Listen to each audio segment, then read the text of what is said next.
Welcome to the Grazing Grass Podcast, Episode 10. Keep the animals you can feed, which I kind of talked about that earlier, is overgrazing. Basically, I feel like almost any problem you have on your farm can be tied to overgrazing, overstocking. You're listening to the Grazing Grass Podcast, helping grass farmers produce forages for livestock. On today's episode, we talk with Michelle Lancaster of Spirited Rose Homestead Dairy Farm. We cover topics of dairy cows, planting alfalfa, breeds of sheep, and wool production, as well as using what you have. Before we talk to Michelle, if you're new here, go ahead and subscribe. If you've been here a while, leave a review and share our episode. If you're not following us on social media, go to grazinggrass.com to link to our social media accounts. Without further ado, let's talk to Michelle. Michelle, we want to welcome you to the Grazing Grass Podcast. Thank you. To get started, can you tell us about yourself and your operation? Sure. My name's Michelle Lancaster, and my husband Jay and I operate Spirited Rose Farm in Washington State. We're both born and raised in Washington. We used to have a 100-cow dairy, and we like to joke that we make more with 2 cows than we did with 100. About 8 years ago, we moved to Eastern Washington, and we actually live right next to my parents. They have around 100 acres, and kind of in the middle of that, we have basically a 10-acre field. We have our 2 dairy cows, and we keep some chickens and sell eggs and a few other farm products. We have apple cider seasonally and different things like that. With our cows, primarily we sell breeding stock. We have registered jerseys. Oh, yes. Did you have jerseys when you all had the big dairy? We did. My husband was born and raised with Guernseys in Sequim, Washington. Oh, yes. And transitioned to jerseys in, I believe, the 90s and switched completely to jerseys. They're reproductively just very efficient, and they're smaller, very environmentally friendly, I like to say. Oh, yes. Lots of cream, butterfat. So we just really like it. We love the Jersey cow. Oh, very good. And you have sheep in addition to your cows?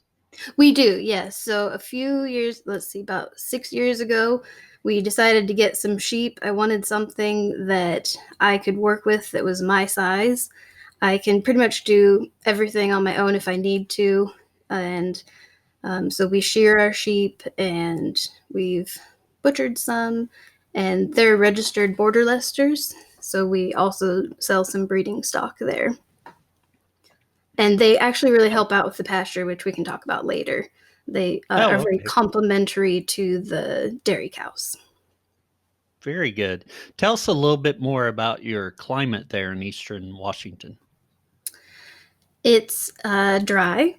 We get maybe 16 to 18 inches in a bad year, and in a really good year, we get about 28 inches of precipitation. In the summer, we have about 3 months where we pretty much don't get any rain. So we've had to learn how to deal with that. We don't have irrigation either. So I think that's slowed our pasture progress. And then in the winter, we have to feed hay. We have basically from October through April, we're on hay. The cows are in the barn. And this year we're doing bale grazing with the sheep, trying that out. So they don't have to be in the barn. But definitely limited pasture where we are. So that surprises me about your rainfall in Eastern Washington. Obviously, I've not visited there, so I just thought Washington was a little bit wetter. So you're thinking Seattle? Yes. The Cascade Mountain Range splits the state almost in half. Yes. And you couldn't get much more different between the two states. The west side is very wet, very liberal. The east side is extremely conservative, and you go from basically desert in south central Washington up to where we are. They call us the gateway to the Rockies. So we're heavily treed, evergreen, but not as much moisture and a lot more rain and colder weather where we're at. Oh, yes. We're only 45 minutes from the Canadian border where we're at, and we're about 45 minutes from Idaho. So we're kind of up in a far corner where if you think northern Idaho, that's more what you would picture where we're at. Oh, okay. How high are you on elevation? We are about 2,400 feet where we're at here. We are on the north-facing slope, and we are on Old Dominion Mountain, so that also gives us some fun challenges. Oh, yes, it would. Yes. What kind of forages do you have? One thing we're lucky that we have is we have sub-irrigated pastures. So we pretty much have moisture in the ground through the end of July at least that we can work off of. Sometimes it's even above ground moisture that we have to work around in the center of the field. Oh, yes. That allows us to grow some different pasture grasses than other places in our area could grow. So I know some people think of it as a terrible weed to get rid of, but we have primarily Reed's canary grass. And my theory when we moved here was let's work with it, and if our cows can milk off of it, then it's good enough. And so the cows don't love it. It's not their favorite, but we clip it and we manage it and we keep it as palatable as possible. And they milk really well off of it, we feel. We don't feed grain at all in the summer months. So if a cow can maintain body condition eating that as her primary grass, I think that it's working. Yes, it is. Yeah, we have planted a lot of ladino and alsike clover, mostly just broadcast seeding that. Oh, yes. And there are a bunch of different grasses, just kind of whatever's grown throughout the years. It's been a field for at least probably 50 years. It's been cleared. It's been worked in the past. I didn't know that when we first moved here, but we've learned that from prior owners that they used to plant wheat and things like that out in the field. And so the last couple of years, we've started trying to rehabilitate more of the land. I was afraid we were going to till and just till up a bunch of rocks and have a big mess, and I was afraid of doing that. But we found that we started with pigs, and they did a good job getting rid of some thistles and just some really nasty roots that we didn't want around. And then we planted some dryland grass mixes and threw in some legumes there. They've worked pretty well, but they're not overly palatable either. And so my focus now is getting feed that the animals are just going bonkers over, that they really want to eat. And one thing that we do there is we annual crops with oats and barley that provides some good extra forage. It's really in its peak when the grass is saying it's too hot and we don't want to grow, because we have mostly cool season grasses. And we've been using those also as cover crops for more permanent pasture. Last year we did maybe half an acre to an acre of sainfoin, and then the same amount in alfalfa. And in hindsight, I wish, like with the pandemic and everything, it was hard to get seed. I wish that we could have done a bigger variety of crops, like not just alfalfa, but maybe an alfalfa grass mix with some taproot crops and things like that. But that's for next year. Yes, there's always next year. Yes. Now, how do you plant these, like your alfalfa? How do you plant that? Did you till it in? So at first, when we first started out, we had absolutely nothing. We had a push mower and we had pigs. And so the pigs actually do a really good job. And then we hooked up the harrow to my pickup truck because that's what we had. And we used that to harrow it, and then we hand seeded the whole thing and raked it, because I guess we're crazy, but that's all we had. We didn't have any money. You have to use what you have. Yeah, and it worked. It's rehabilitated some of the areas, so it was a start. My dad, who lives next door, has fixed up an old Ford tractor, and he's found a disc and a couple harrow pieces. And so when we did the alfalfa and the sainfoin this year, we waited just until the ground had thawed. One area hadn't even thawed, so we had to come back and work it again later. And so we're just disturbing the very top of the soil. I don't want to be out there with a till or a plow tilling it up or anything like that. And we don't have access to a no-till drill or any type of drill. So this year we disked and harrowed, and we put the oats in first because we put them in a little deeper, and then we kind of smoothed it down because the alfalfa seed needs to be really close. I think it was like 5/8 of an inch is the ideal depth, not very deep. Oh, yeah. And so we kind of sprinkled that on top, and we hand raked it in again. And then we took our riding lawnmower. It has these really wide, kind of flat tires that they don't have a lot of tread on them, I mean.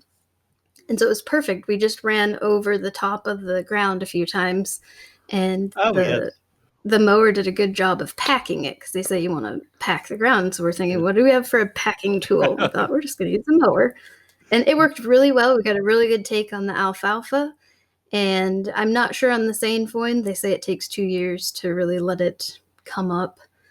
And so we'll see next year what that one does. We might throw some grasses and things in there to fill it out because it looks a little sparse maybe.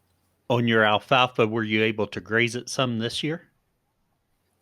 We did not. We were lucky that we planted it in April, I believe, and then it was dry, and we thought, oh my gosh, we're going into a drought. We just wasted all that alfalfa seed.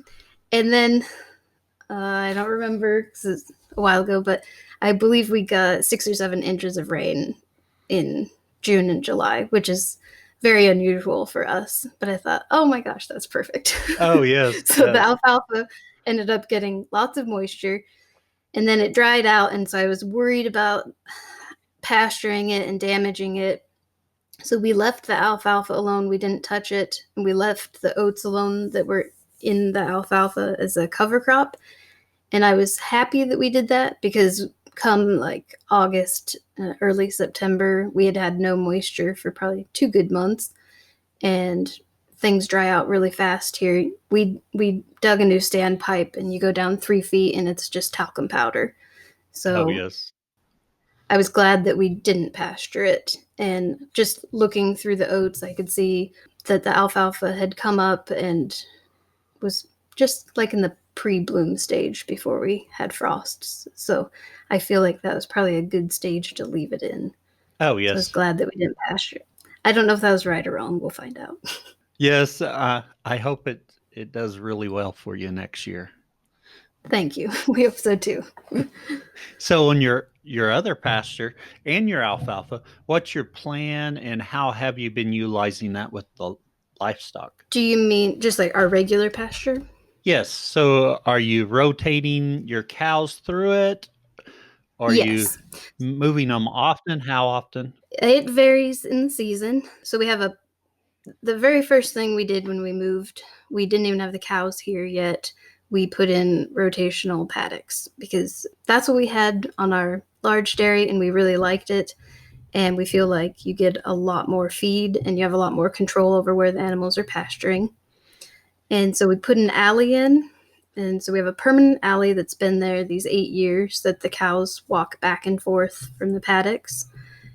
And the water trough is up close to the house. So when the cows come up for a drink in the afternoon, that's when we milk them. And they're really good about coming up. They know it's milking time. Oh, yeah. And so they'll just come out, they'll hang out by the water trough.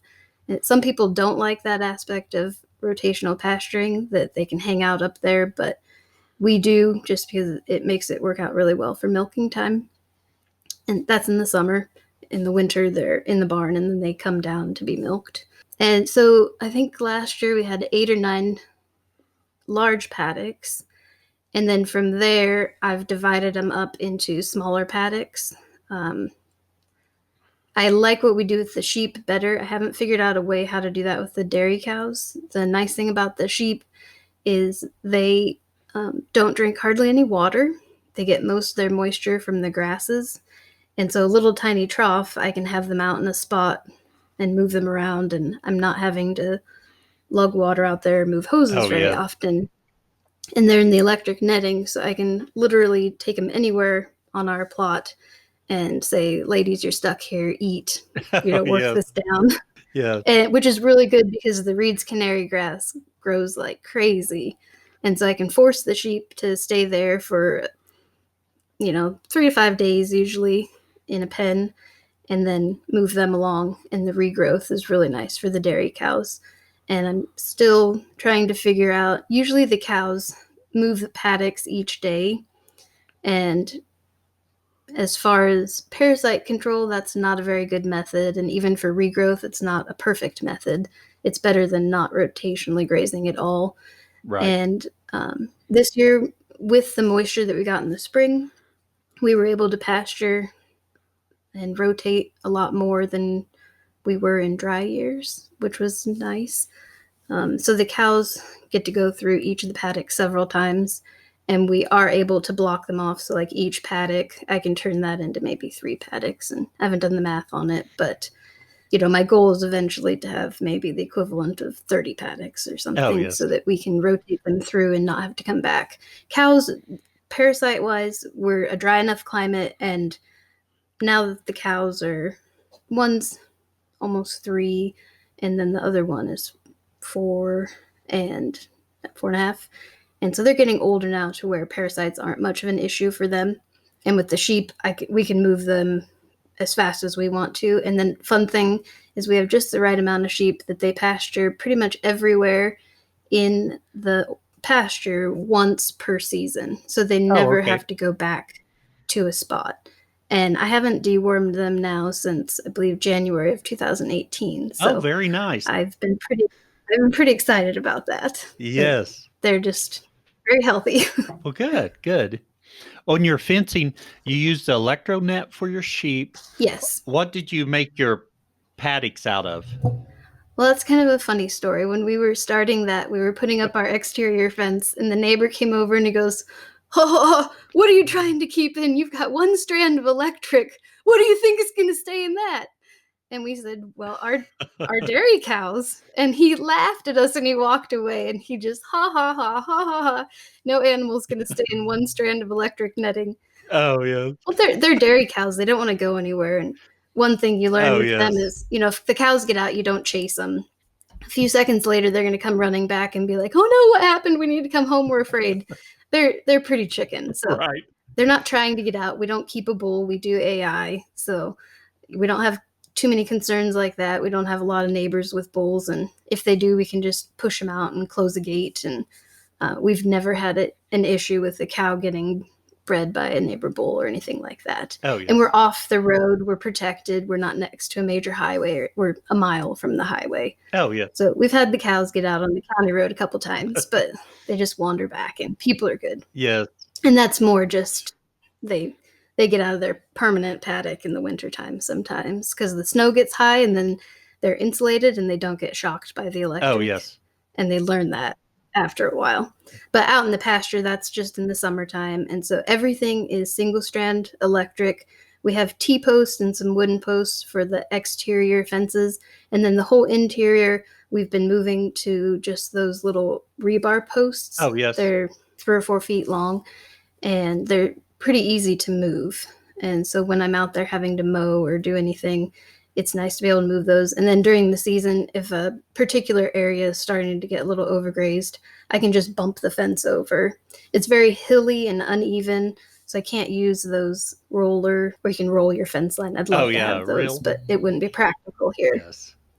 Yeah. So are your single wires high tensile wire, or is it twine or polybraid? It's just that Gallagher aluminum wire. Oh, okay. So it's like high conductivity, and when the deer break it, it kind of just bounces, and then you can go and fix it real easy. Oh, very good.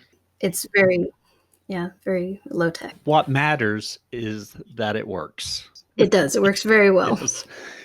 And sometimes people think, you have to spend a lot of money to have a good fence, but that hasn't been our experience. Oh, yes.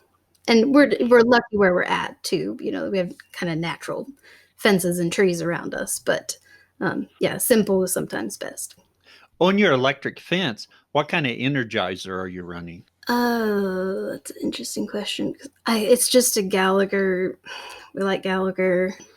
We had a nice fencer a few years ago, and then the neighbor's house got hit by a lightning strike, and we lost our fencer. So Oh no. actually, what we're using now is just one that a friend gave us. I know the one for the cows in the winter cow yard it's actually a dog and cat Oh fencer, yes. which again, funny story.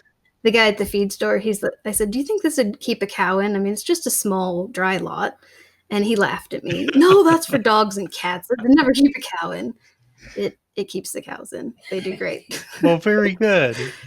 Have you ever measured the voltage on the fence? We just have those little cheap fence testers, and I just make sure that it's green or Oh whatnot. yes. My husband will, take a gate handle off and just test and make sure it's Oh clicking. yes. And if the cows or the sheep get out, then we go, oh, the ground rods are dry, and we run over, we dump some water on Oh them. yes. So electricity is not our expertise, so I feel kind of like an idiot about it, but it's a cow fence charger, and I do like having the Gallagher wire because I think it's more forgiving. My dad has just the old fashioned heavy duty steel Oh wire, yes. and it doesn't conduct as well, and it's very difficult to fix. Oh yes. And so I think by spending a little bit more on the aluminum wire, that saved us a lot of hassle. Very good. Very good. And on your energizer, the most important part is your animals are staying in. So if it's working, wonderful. Yes, and it's the kind that clicks. It's not a continuous fencer, um, so you get a relief break Right. if they do hit it. And I wanted something very low key.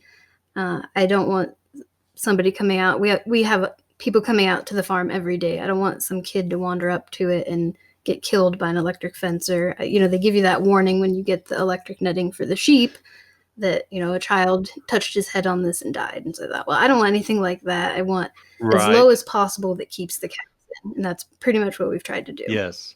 I think we talked about watering. You've got a watering trough for your cows, and then for your sheep, you've got a portable tub you take out with them. And with sheep, it's much Yes, easier. and one thing I really like about the watering is we get just the little automatic float Oh, valve yes. that you hook on. So we have a spigot right next to the water trough for the cows, and we leave the automatic float. And so I just check it. If it starts to get mosquito larvae or something, we dump it and clean Oh, it yes. out, but it stays pretty clean. And then it just automatically refills all the time. And it's funny because the cows are afraid of it in the spring Oh, yes. when it spurts water. They have to get used to it every year. But the sheep love it too because sheep are very persnickety. They don't want warm water. And sometimes they'll refuse the water if they're like, this water's been here 2 days. This is Oh, not good enough. yes. The nice thing, you have a little teeny water bucket with the float attached to it. Then every time the sheep drink, it's adding some more cool water.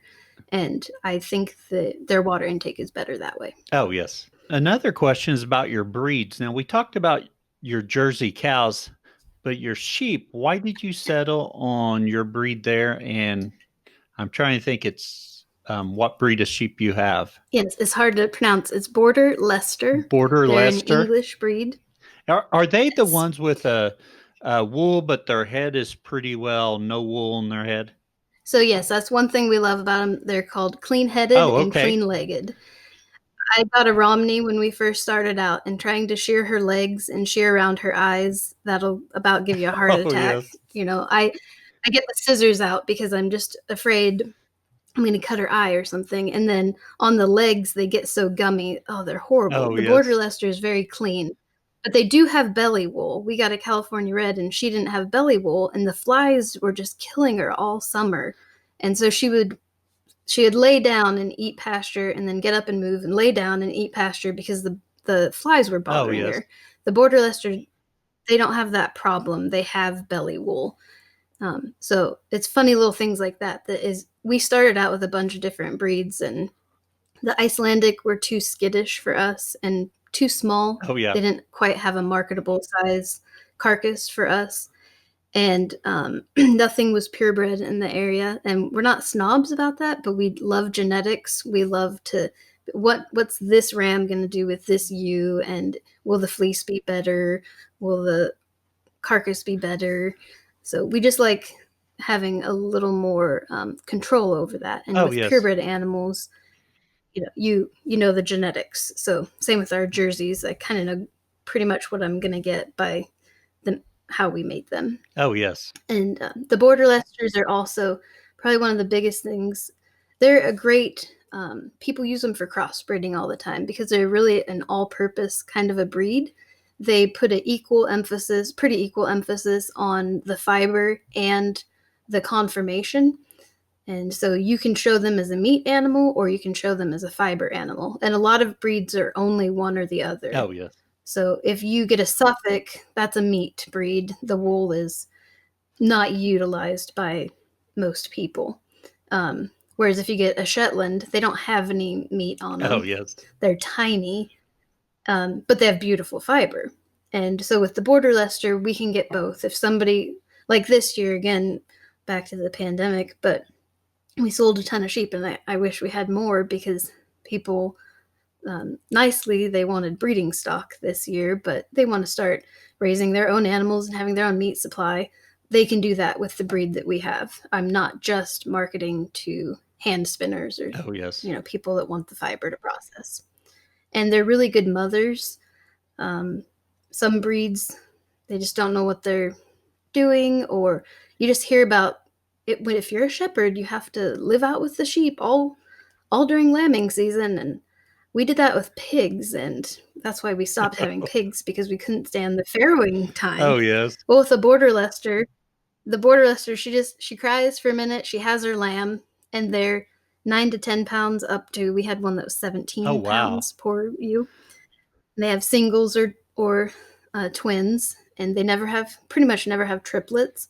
So they're very easy keepers. We don't feed grain, so we need sheep that aren't having triplets. Oh, yes. And so they're a very easy breed and just really good personality. They have those big bunny ears and they love people. A lot of sheep breeds are afraid of people, and border Leicesters, they'll run up to you and say hi. Oh, yes. So there's just a lot of good things about them. Well, very good. Very good. Now, where do you all see yourself going in the future? Do you see expanding your number of cows or your sheep, or both if you have the land available? So it's a good question. It's kind of that bigger is better idea, and my theory is smaller is better. Oh, there you go. Yes.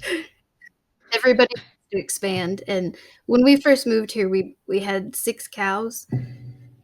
And I'm not sure what we were thinking, because in this climate, maybe other people do it, but you're basically overgrazing year round. And that's not cost effective. And that's something my husband, when we were talking about this podcast, he said, you should mention, I wish that we had done things differently when we had 100 cows, to be focused more on keeping the amount of cows that he could feed on the land that he had. And so if you say, what's our goal going forward? Our goal is not necessarily more animals, but bringing in less from outside the farm. So trying to be more sustainable on our farm. I do want to re-increase our sheep flock. We're down to 4 or 5 ewes, and I just had the opportunity to sell so many this spring that I thought, I'll sell all my older ewes, and it's easy enough to build back up your sheep flock. So we'll work on that the next couple of years and get back up to 6 or 8 ewes probably. 2 cows is perfect for our farm, because even in a drought year, we can pasture them throughout the full season. And so I have no stress about making sure that we have enough feed for the animals. And that's more important than getting every bit of feed off the land. I would say our way of increasing would be like that alfalfa plot. I'm not going to go throw the cows out on that and say, here, pasture this bloat today. So I'd love to be able to hay it And so if I see my idea of the progress on our farm would be being able to harvest a little bit of our feed. Mostly would be first cutting, and then if we have plots like the alfalfa, is to just make a little bit of hay off of that.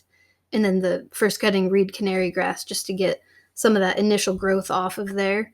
We get so much growth that it ends up, you go out and you clip what the animals haven't eaten, but it kind of bogs down the grass underneath it. And so we need to find a way to utilize some more of that. You're getting to the point where you're mulching and fertilizing enough with leftover grass and the manure and all that. We need to take more off of it, which is a sign to me that we're doing a better job with the land, that, the grass is wanting to grow more. Yes, it's a good problem to have. Oh, yes, definitely. And I think you bring up a very good point, because everyone's like, well, I can run a few more cows, I can do a little bit more. And you have to be careful to maintain that grass, because without the grass, well, you're not grazing any animals. Mm-hmm. So you've got to manage that grass. Yes. Well, Michelle, we're at the part of our podcast where we ask our famous 4 questions. Okay. They're the questions we ask to all of our guests. And our first one is, what's your favorite grazing grass related book or resource? Sure. So I've actually found 2 just fairly recently. Some friends put me onto one, and that's Dale Strickler. He wrote a book called Managing Pasture. It's come out recently. The really nice thing about that is he has lots of pictures, and he breaks down all the different grasses and how they're important. And it's also more focused towards dryland type climates. So for in general, it gives you an idea of what grasses might actually survive potentially in our climate. The downside for me is that I feel like it's a little bit more beef focused, or meat animal focused. So I also like Sarah Flack a while ago wrote a book called The Art and Science of Grazing, and she has examples from a lot of farms in there. They're pretty much, I don't know if they're all dairy farms or most of them are. And so because we have dairy cows and we're like, well, how does this apply to a dairy cow? I'm not going to go out and winter stockpile, because my dairy cows would just wither away and die. And so the nutritional value just isn't there for a cow that's milking, regardless of how much she's milking. And so advice like that doesn't work for our particular situation. And so Sarah's book is nice, also in that we're sub-irrigated. She's more referencing irrigated pastures, so they're kind of the two. Between the two, I can get a lot of good ideas. I feel like half our pasture is irrigated and half's not, and so I can use both of the books. Very good. I'm not familiar with the second book, Dale Strickler's book. That's one of those books I have in my bookcase. I use for a reference material quite often. Yes, it's a great book. Our next question, what tool could you not live without on your farm? Probably a silly question or answer, but I guess our lawnmower. We don't have a tractor of our own. We have to borrow my dad's and borrow his brush hog and all that. And so we have a lawnmower that you can put on the highest setting, and I can go out and I can clip the areas with that. And every time we're moving the sheep, I can clip the perimeter. I guess the electric netting for sheep would probably be the one thing I couldn't live without, because you really can't pasture sheep in one string electric netting. That doesn't work. Right. I've not figured that one out either. So. Oh, yeah. Our next question, what would you tell someone just getting started on this journey of becoming a grass farmer? So our advice that we normally give, just our generic advice to people wanting to farm, is keep the animals you can feed, which I kind of talked about that earlier, is overgrazing. Basically, I feel like almost any problem you have on your farm can be tied to overgrazing, overstocking. Why do all my calves have coccidiosis? Do you always have them in the same spot year after year, and you have 20 of them on half an acre? That's your problem. It's not the land, it's that the land can't recuperate. And then I guess just the other one would be kind of curb your excitement. We see so many people that they jump in and they get animals maybe so we breed cows AI for people in the area, and so we see a lot of different farms outside of just our own or people coming here. We've been to farms where they don't have a home, but they have a milk cow, and they're, putting the cart before the horse kind of a thing. Yes. Maybe you should just get a goat to start with. Find a goat that milks good, and then you have your milk supply, but she's a little goat. She can live in a dog house if she has to, kind of a thing. But a dairy cow is a huge commitment. So think about that. Don't just jump into it. Or we see farms where we have to be self-sufficient, so we have to have beef cows, we have to have dairy cows, we have to have sheep, we have to have chickens, we have to have pigs, and they overwhelm themselves, and 6 months to 12 months later they're back in the city and they're worn out. And so I would say, like, get 3 chickens and start there. If that works, then get a sheep or a goat. If that works, get some pigs and build on, because you need to learn from your experience with all of them and kind of build up your expertise. Instead of jumping in, you're going to end up losing a lot of money. Excellent advice. Yes. I have to take that advice and remind myself. My wife tells me I want to jump off the deep end all the time. So, where can others find out more about you? We have a website called it's spiritedrose.wordpress.com, and I'm too cheap to pay for one, but on the other hand, everything on there is free.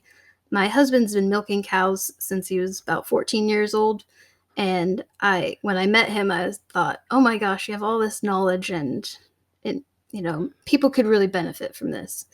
And then I got a Surge belly milker, and the guy at the dairy tech, he said, just throw these away, they're obsolete. Well, now, I could get a fortune for them. Everybody's wanting them.